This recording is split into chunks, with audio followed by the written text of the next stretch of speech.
Tra i reparti dell'ospedale San Giovanni di Dio di Agrigento, particolarmente attivi, presenti e richiesti per la sua attività, è quello diretto dal dottor Gino Cacciatore, meglio conosciuto come della lungodegenza, e che ospita pazienti che hanno bisogno di un'assistenza più lunga nel tempo, che arrivano presso l'unità operativa proveniente da altri reparti, chirurgia o dell'area di medicina interna, ma anche dal nostro territorio, che arrivano dalle varie unità operative complesse dell'ospedale stesso e che necessitano ulteriori giorni di degenza. Il reparto di lungodegenza, come dice la stessa parola, ospita pazienti che necessitano di una lungoassistenza. Sono pazienti che afferiscono presso la nostra unità operativa complessa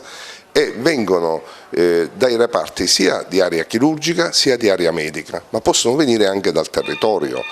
Le patologie sono patologie di tipo internistico, ma di tipo, ad esempio, di tipo chirurgico. Possono afferire da noi tutti quei pazienti ricoverati presso le unità operative complesse dei vari reparti, dove per una causa qualsiasi, per una situazione di complicanza che si viene a verificare, può determinare la necessità di avere ulteriori giorni di ricovero, non essere inviato al domicilio,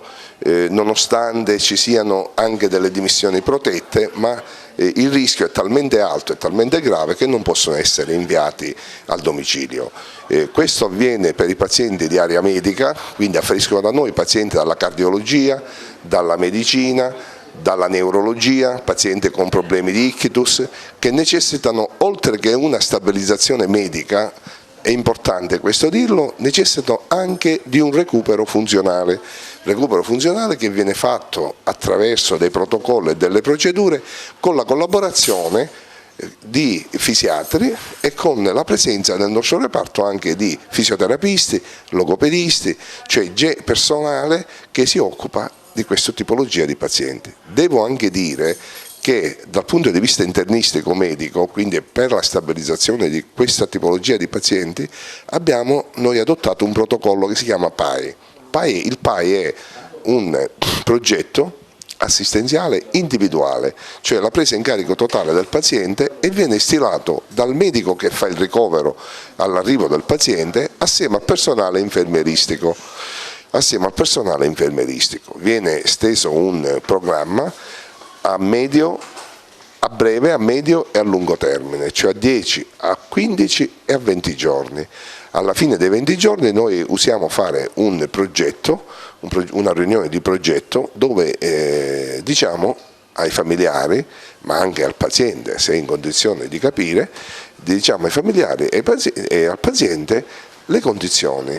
il raggiungimento degli obiettivi, se sono stati raggiunti, in che percentuali sono stati raggiunti, eccetera. Devo anche dire che noi abbiamo un numero molto limitato di posti letto. Oltre a questo, noi abbiamo in funzione abbiamo diversi ambulatori che stanno avendo notevole successo, sia l'ambulatorio di ipertensione, capiamo bene che è una patologia ormai diffusissima, e l'azienda ci ha attrezzato con apparecchiature per poter seguire bene il paziente iperteso, sia paziente giovane sia paziente anziano. Abbiamo un ambulatorio per le piaghe da decubito, ed è una patologia cronica estremamente frequente, soprattutto negli anziani, sia al domicilio che anche in ricovero, e questo ambulatorio segue pazienti sia ricoverati negli altri reparti che purtroppo hanno delle piaghe, sia anche pazienti al domicilio, quindi pazienti che vengono con le ricette del medico di famiglia. Siamo in procinto di poter partire anche con il piede diabetico, che è un'altra patologia che potrà dare luce e lustro alla nostra azienda.